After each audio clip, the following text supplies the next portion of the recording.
going on, wrestling family? Welcome back to the channel. So I got some mommy news, okay? We got an update on the injury of Rhea Ripley. What exactly happened? How long is it going to take till she returns? And also, I want to give you guys my thoughts as to what they should do with the Women's World Championship belt in her absence. Now, before we get started, hit that subscribe button and let's get into this. So we saw what happened last night on Monday Night Raw. Unfortunately, Rhea Ripley had to vacate the Women's World Championship belt due to an injury that she suffered the previous week. And this article right here pretty much explains what exactly happened. Let me pull this up. I should have had this up previously.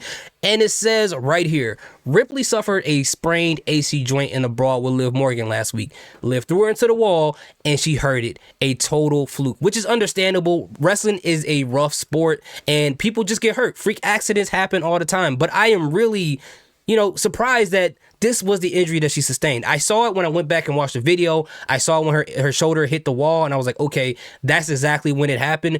But I would have thought, given the fact that Liv Morgan frisbeed a steel chair and bounced it off the skull of Rhea Ripley, I was like, when they said that she was injured, I was like, it has to be a concussion because the way that chair bounced off her head, it looked crazy. I don't care if it's shoot or kayfabe, a chair to the head is a chair to the head. There is no way that you can make that soft, okay? But thankfully she didn't suffer a concussion. Unfortunately, she suffered an AC joint sprain, and I'm hoping for a speedy recovery. Now, in regards to the timetable on when we should expect her to return, it says it usually takes 4 to 6 weeks to regain mobility and up to 3 months to be back and ready to go. So that means we're looking at probably a timetable between 5 to 6 months until she returns, which is pretty crazy. It's a long time. And I understand why they made her vacate that title. So, we're not going to see her for a while. So again, speedy recovery to Rhea Ripley. She had a pretty good run. So the question that comes up is what should they do with that title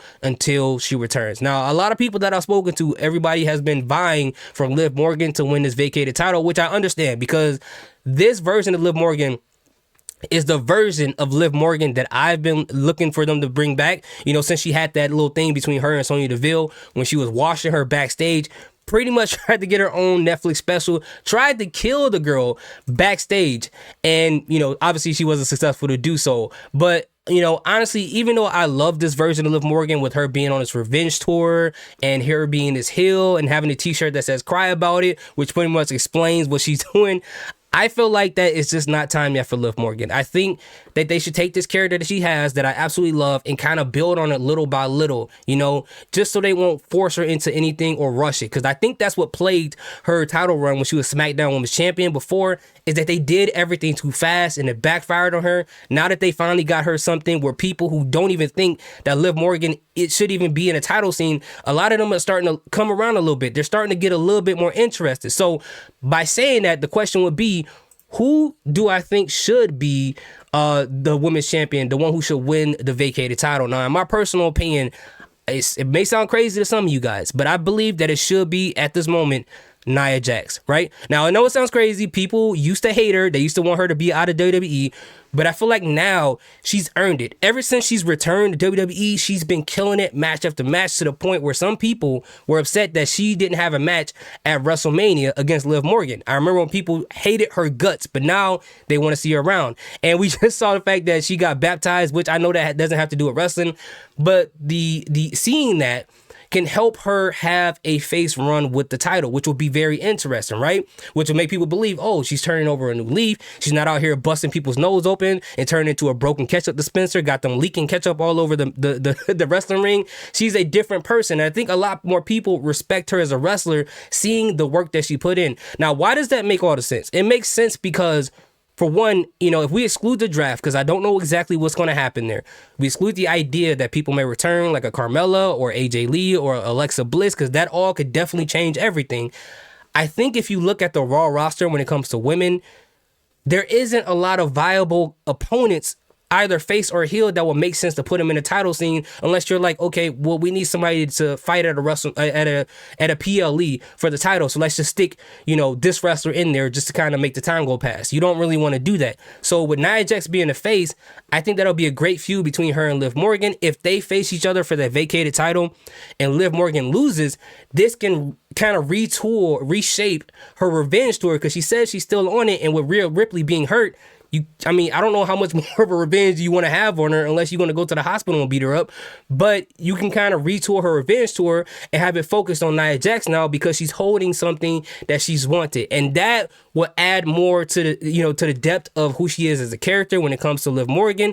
It'll make her that much more upset. It'll make her that much more aggressive, right? And make her more of a formidable opponent. And then eventually you can have her face Nia Jax at something like maybe, I don't know, like a Money in the Bank or something like that, and get that title off of her by attacking and destroying her, right? So then when she does see Rhea Ripley again, and if Rhea Ripley is healthy by that time, maybe they can face each other at a SummerSlam. Maybe they can face each other at an Elimination Chamber, or maybe not Elimination Chamber, I'm sorry, but at like a Survivor Series or something like that.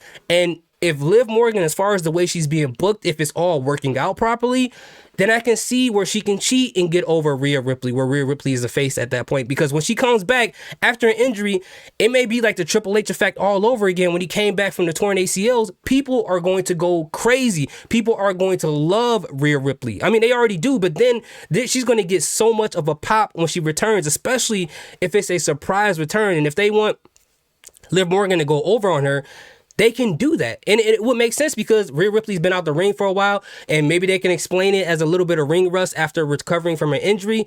So it will make sense. And if we give Liv Morgan a better finisher or maybe a submission move that targets that AC joint, then I can see that happening. But for me, again, I think they should give it to Nia Jax right now. Let her hold it for a couple of months.